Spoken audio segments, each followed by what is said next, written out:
Привет, друзья! Итак, я в Берлине. Рождество уже прошло, но часть рождественских ярмарок еще открыта. И я собираюсь посетить парочку. Вот эта ярмарка находится недалеко от Александрплац. На самой Александрплац тоже была большая ярмарка, но это мне показалось гораздо более уютной. И сейчас я буду заглядывать во все магазинчики. Вот тут сладости, яблоки, клубника, виноград в карамели и в шоколаде, пряники. Мне особенно понравился виноград в карамели. Такая хрустящая, классная карамель и внутри сочный виноград. Очень здорово. Вот ангелочек-пряник, а вот реальный ангелочек. Вообще на рождественской европейской ярмарке я оказалась впервые. Но, наверное, так себе и представляла. Такое путешествие в счастливое детство и сказку. И здесь это прям чувствуется на все 100. Так, а в этом магазинчике делают выпечку.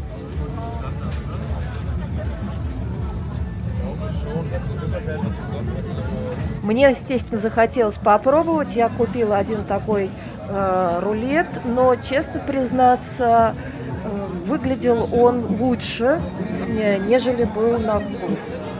Отовсюду слышится музыка и смех, и люди в совершенно прекрасном новогоднем настроении. Но надо сказать, что погода весьма прохладная. Минус не сильный, может быть, минус 1-2, но очень промозглый. Так, а тут что у нас дымится, парится? Ага, тут делают чипсы. Мне сначала хотелось попробовать, но вид масла меня все-таки насторожил, а также запах. Бреду дальше и рассматриваю всякие рождественские, околоновогодние изделия. Ой, изделия, ну и словечко. Вот куча щелкунчиков, светильники, подсвечники, шапки. В общем, все праздничное, связанное с зимой. Ну, как же в Германии без традиционных кренделей?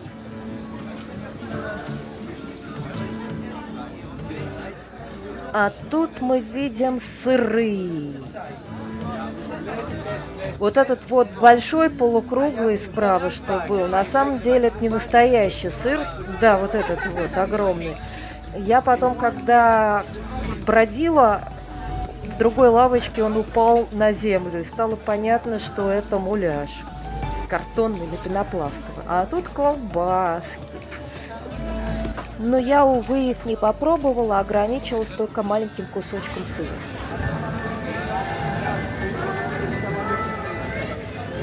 Что у нас по курсу? Правильно, карусель. Обожаю карусель с детства. Вот мне помнится в Праге именно такая ретро-карусель. Естественно, я не устояла, чтобы на ней не покататься. Вот только звук запускаемой карусели очень стрёмный. Особенно для жителей Израиля, потому что он опять-таки один в один, как начало воздушной тревоги. Могли бы что-то и поприятнее придумать, чем этот вой. Ну а так, да, большая тетя, а дури в голове детской еще полно. В общем, счастье полнейшее, воспоминания детские, все прекрасно, кроме того, что холодновато по такой погоде кататься. Особенно руки отваливаются, когда снимаешь видео. Ну и пошла я дальше исследовать эту ярмарку. Очень мне понравились точки с живым огнем. Такие маленькие костры и вокруг столики. Можно было отогреваться, а потом приятно пахнуть дымом.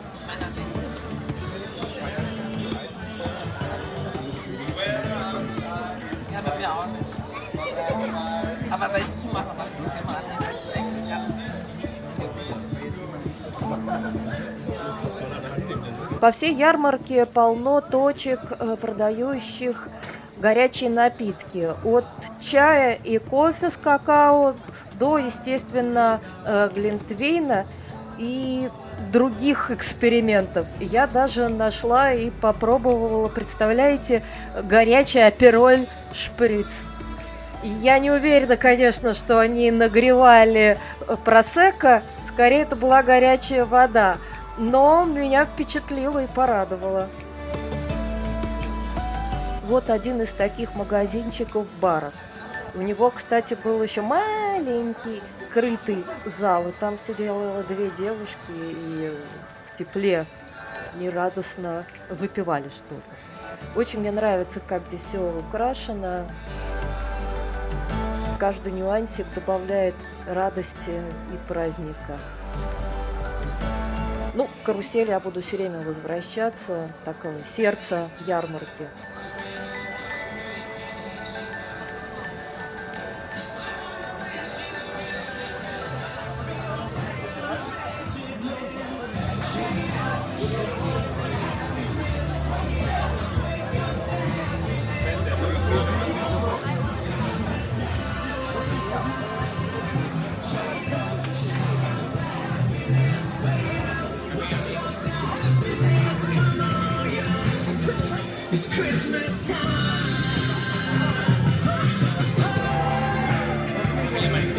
Очень здесь радостная, праздничная, счастливая атмосфера. Невозможно не улыбаться просто.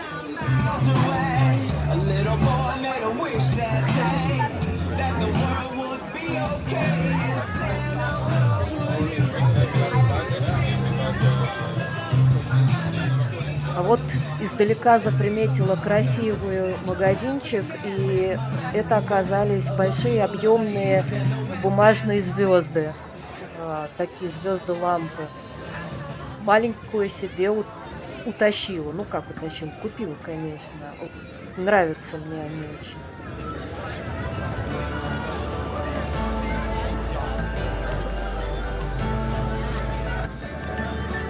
Каждая лавочка как-то по-особенному украшает свой прилавок. Посмотрите, как классно готовят красную рыбу, пекут.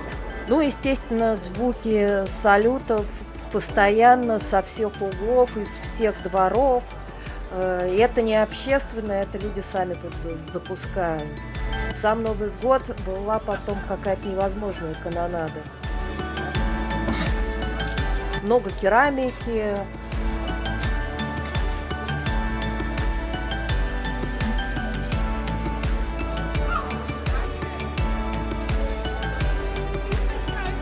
А это каруселька для самых маленьких, ну или боязливых, которые боятся той большой карусели с цепями, ну, с сиденьями на цепях. Меня, кстати, в детстве ими пугали, что вот, оттуда можно упасть. Ну, как всегда, пугали.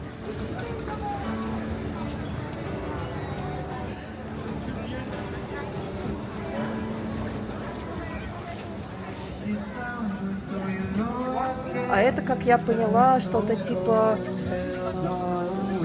старой музыкальной машины, шкатулки, маленький мини-орган. Но стоял больше как для антуража.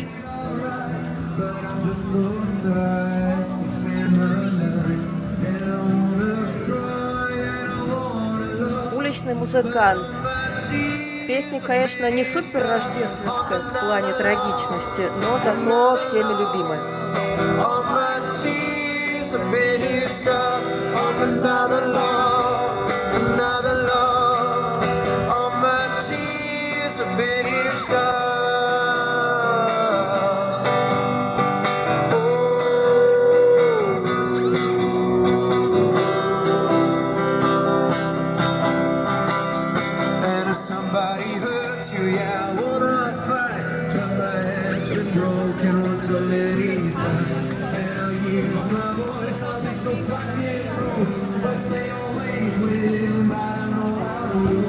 И тут я вдруг обнаружила, что есть еще одна ярмарка. как бы ярмарка внутри ярмарки в внутреннем дворике. Сейчас и по ней пройдемся. Я совершенно балдею от этой проекции на стены, от идеи самой, как рождественский дождь из звездочек и снежинок.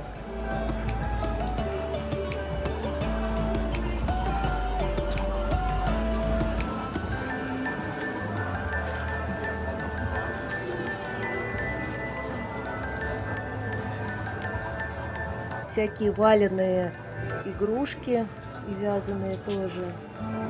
Много деревянных всяких украшений, игрушек.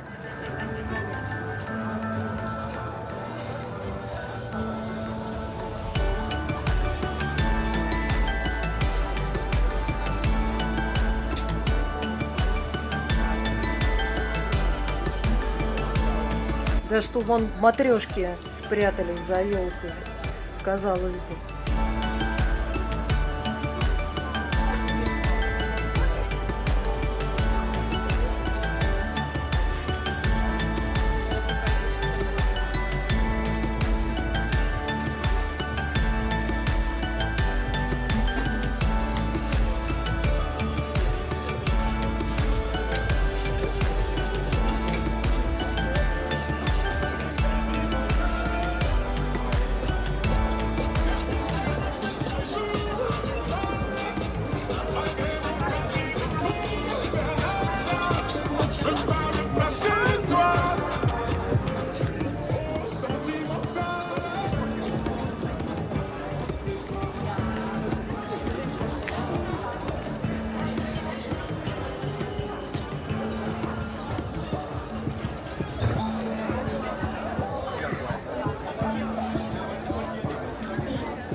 Вот снова сладости, орешки.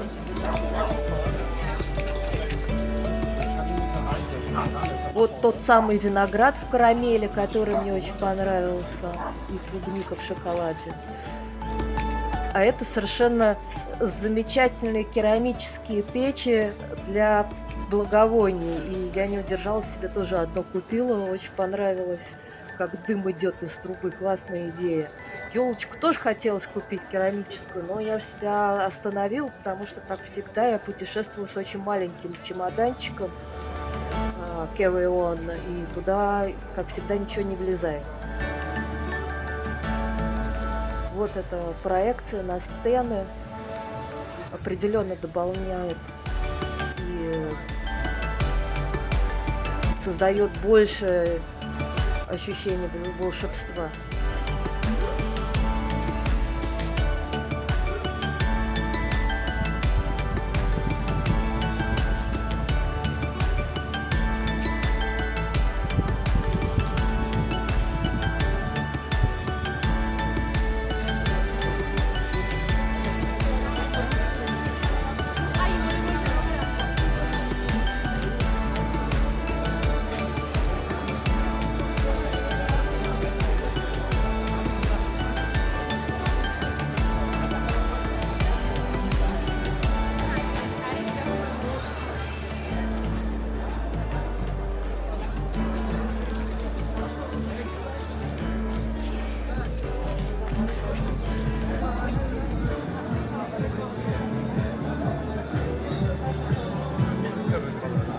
Ну а в этой части сосредоточены в основном столики для тех, кто что-то покупает из еды. Стояла, отогрелась, потому что ходила долго и погода весьма промозглая.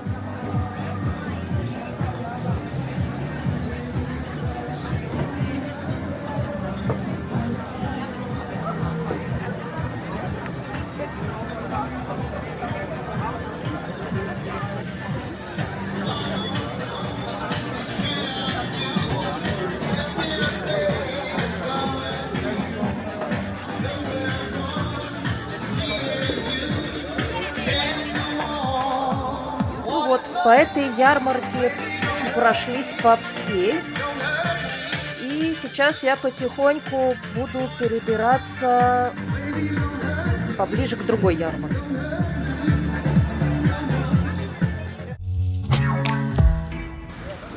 Отправилась я на площадь Брайтшайдплац, к известному мемориалу церкви кайзера Вильгельма Гедächtniskirche.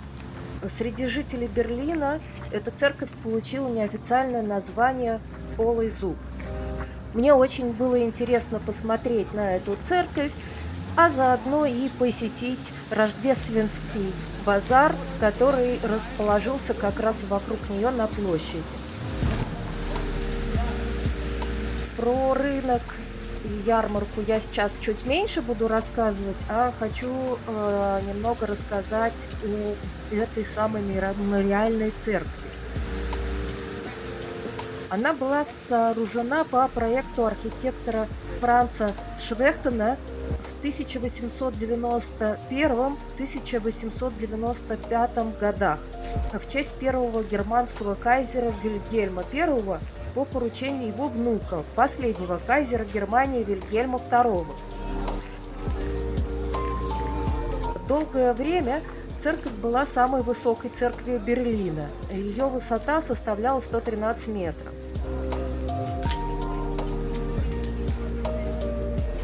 23 ноября 1943 года в церкви прошла проповедь на тему «Все проходит».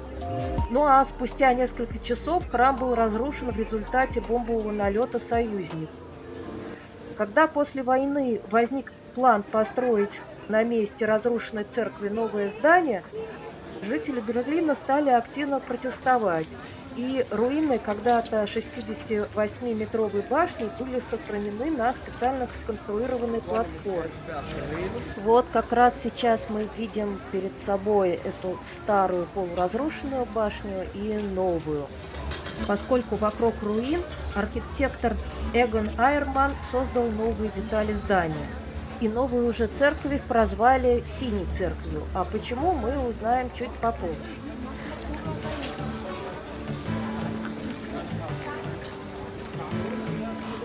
Эта ярмарка украшена немного по-другому. Вот всякие подвесные лампочки, нету каруселей, нету музыки, но много живых елей. И снова очень промозгло. Настроение такое же, счастливое и радостное. Какие-то светящиеся мишки, олени. С ними любят фотографироваться.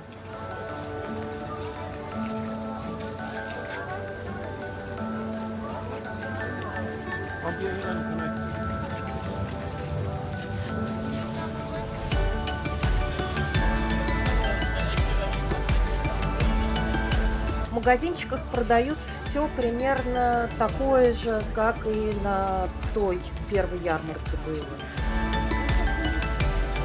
Керамика, всякие шерстяные вещи. Здесь больше я увидела елочных украшений.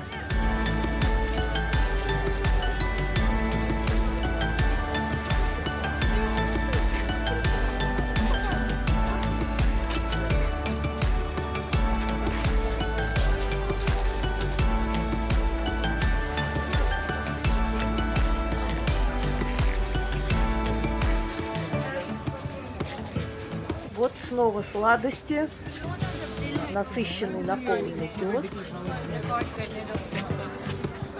Но продавец запротестовал против моей съемки. Пришлось ретироваться.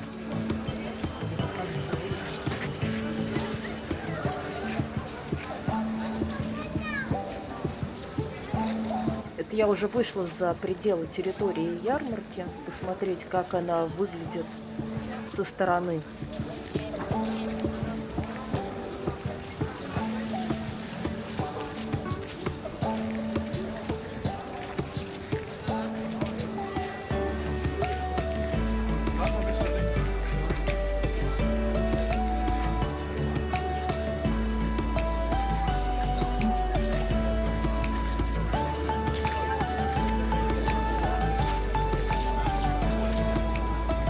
сейчас вернусь обратно.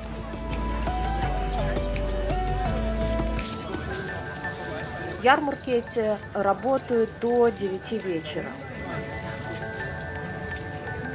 Где-то без 15 люди начинают быстренько уже собирать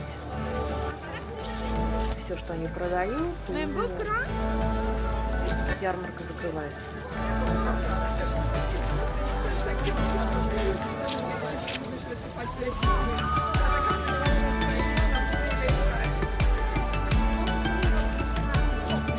Вот. То ли зима, то ли осень. Снега нету, листьев полно. Снег потом пошел, но ровно в тот день, когда мы уже улетали из Берлина, и рейс задержался часов на 5, по-моему, не могли вылететь. Представляю, если бы был снег, насколько это все было бы еще краше, радостнее, сказочнее.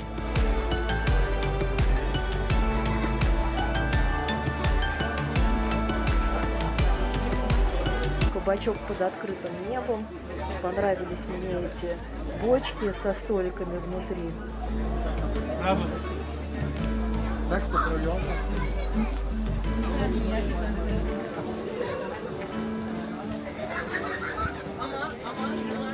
А вот и елочные игрушки.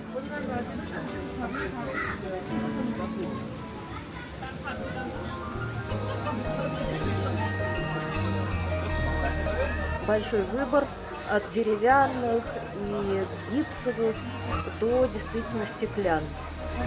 Стеклянные стоят прилично, от 15 евро. Красивые, но моя душа все равно лежит, конечно, исключительно к старинным старым игрушкам. Советским, немецким. У них какая-то особая магия. И на своей елке я хочу видеть в основном старые игрушки. И, к счастью, я нашла место, где в Израиле, представляете, в Израиле можно их покупать. Ну, вот перед Новым годом. Но посмотреть, что продают, какие идеи, это я всегда люблю. Красочное, миниатюрное все, очень какое-то радостное.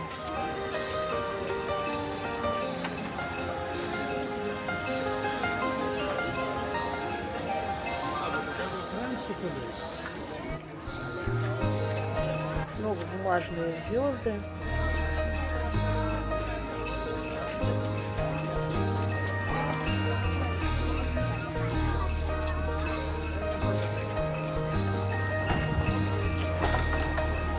Вот уже вблизи видна это здание старой церкви разрушенное.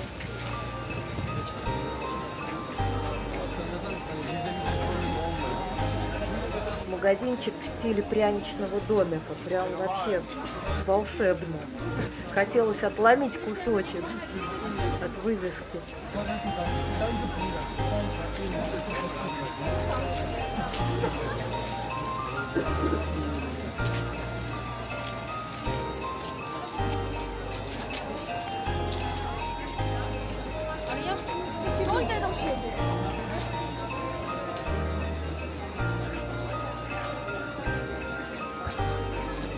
Это просто прям сказочный дом Санта-Клауса с щелкунчиками при входе.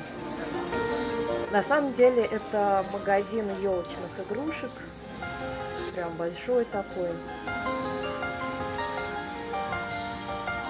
Это из соломки. Очень понравились мне снежинки из соломки.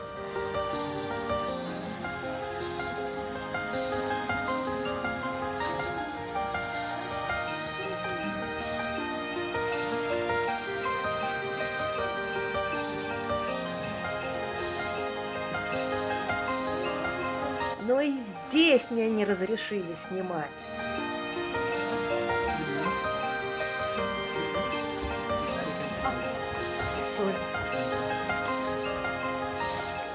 Ну, я, конечно же, продолжила украдкой, потому что вот это именно стеклянные игрушки, а не какие-то там поддельно пластиковые. Но поскольку снимала тайно, то так не очень подробно. Это второй этаж магазина.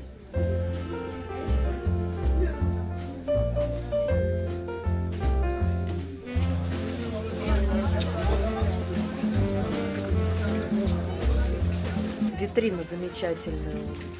Прям классическая открытка рождественская.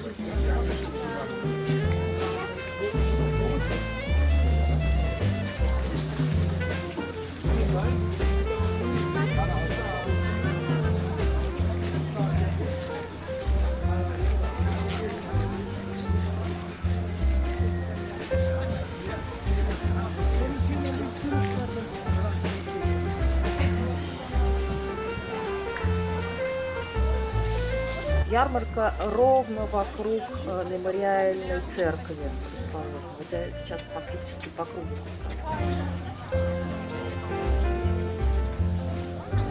Горячие напитки.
Вон впереди синим светится здание новой церкви.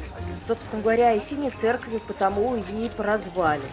А секрет свечения в том, что между двумя стенами находятся источники света и освещают стекла, которые монтированы в бесчисленные бетонные соты. И стекла окрашиваются в такой таинственный синий цвет. Но, к сожалению, внутрь попасть не получилось. Было уже закрыто.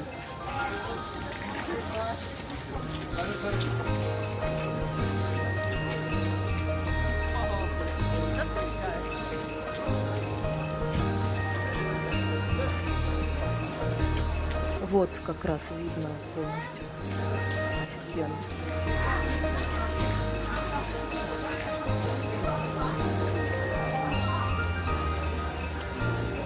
Мемориальные свечи, к сожалению, не знаю по кому, кто-то конкретный или вообще, в принципе, на ступенях имена вроде бы есть, точнее надписи. Если кто-то из вас знает, буду рада, если напишите в комментах.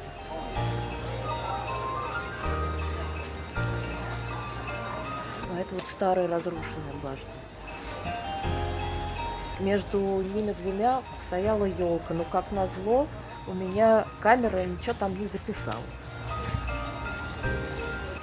Все, уже около 9, и потихоньку продавцы начинают собирать свой товар, и ярмарка потихонечку начинает закрываться.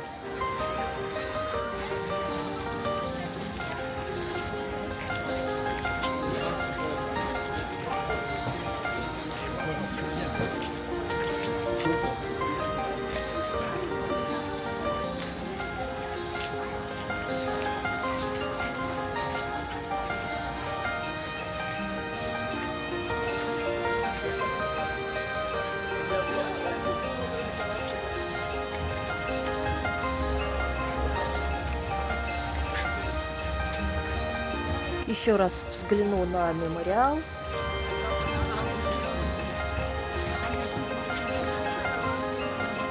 И потихоньку буду перемещаться в другую локацию. А переместилась я в другое замечательное берлинское место, в Хагские дворы, Hackischen-Höfe. Это самый крупный комплекс закрытых дворов в Германии. со своей уникальной атмосферой. И я подумала, что наверняка они будут как-нибудь удивительно украшены. И мое предположение оказалось совершенно верным. Сказочное место. И сейчас хочу немножко рассказать о самих дворах, которые с 1972 года находятся под государственной охраной как памятник архитектуры. Это не один двор, а целый лабиринт. Комплекс состоит из 8 связанных между собой дворов. Я, конечно, не уверена, что я смогла обнаружить все 8, но ряд из них мне удалось пройти. Вообще район, в котором находятся эти дворы, имеет очень старую историю. Шпандауское предместье начало формироваться еще в XVII веке. Здесь находилось еврейское кладбище и кладбище при церкви Святой Софии. А после пожаров деревянные постройки вынесли за городскую стену. Район стал активно застраиваться. Название Хаккеше-Хофе происходит от имени графа Ганса Кристофа фон Хакке, которому Фридрих II поручил застройку района в XVIII веке.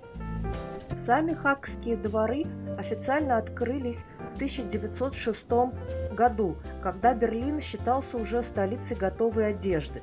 Здесь работали текстильные фабрики, мастерские и торговые компании. Это был ультрасовременный проект своего времени. На площади разместилось примерно 40 промышленных и ремесленных предприятий, культурные учреждения и жилье. Квартиры имели ванные комнаты, внутренние туалеты, центральное отопление и балконы. Редкость для того времени. Первый двор задумывался как культурное пространство.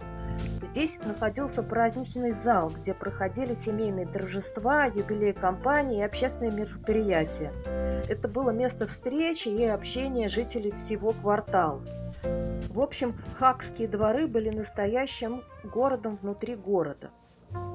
Но после Первой мировой войны многие компании покинули комплекс, а культурная жизнь постепенно сошла на нет. Во время Второй мировой войны дворы пострадали, но не были полностью разрушены. В период же ГДР комплекс пришел в полное запустение после национализации в 50-х годах. Часть фасадов была утрачена, но интерьеры первого двора удалось сохранить. Возрождение же началось в 90-е годы, после объединения Германии. Началась масштабная реставрация, которая завершилась к 1997 году.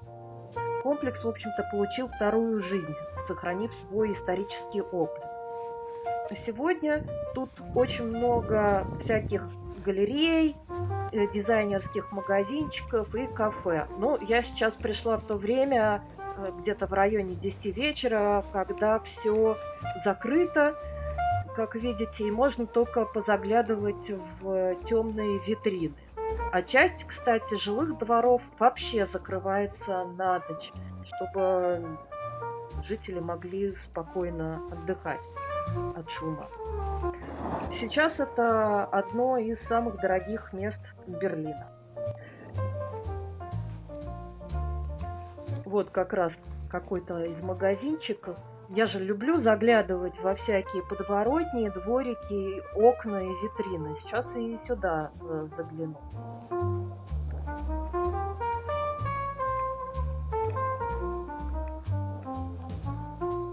Везде новогодняя рождественская тематика. О, какие-то проспектики.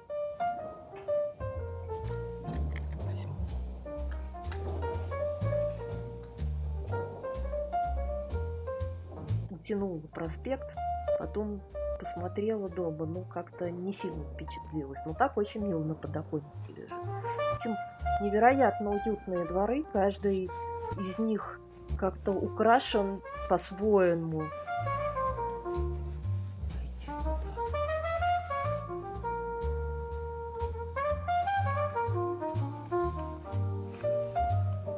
Это вот еще один проход в другой двор. Прям галерея.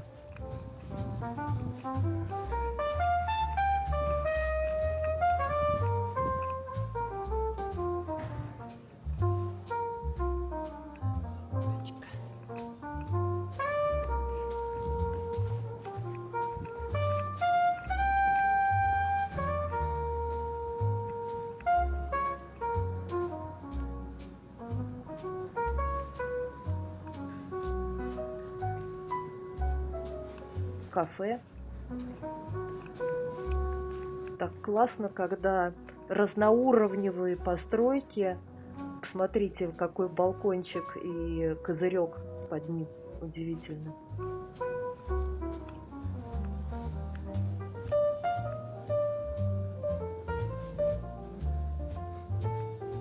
Стены действительно какого-то легко-розового цвета с бледно-бирюзовым. Неожиданное сочетание. Какой-то такой ДЗ-ажурность. Вижу выход уже на улицу. То есть это совершенно другой, как вы видите, выход. Совсем не там, где мы вошли. О, лестница. Ну, конечно же, я на нее заберусь, докуда возможно.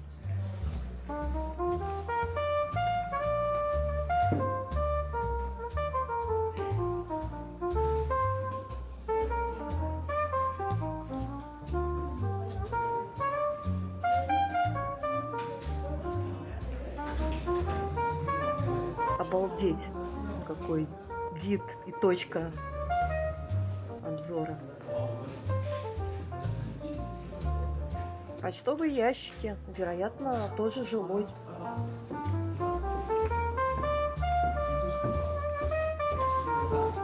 Ну что ж, остальные дворы были мало освещены. Это уже улица. Я с вами буду, друзья, потихоньку прощаться. Большое спасибо, что были со мной. На этом рождественско-новогодняя прогулка заканчивается. Ставьте лайки и подписывайтесь. Пока!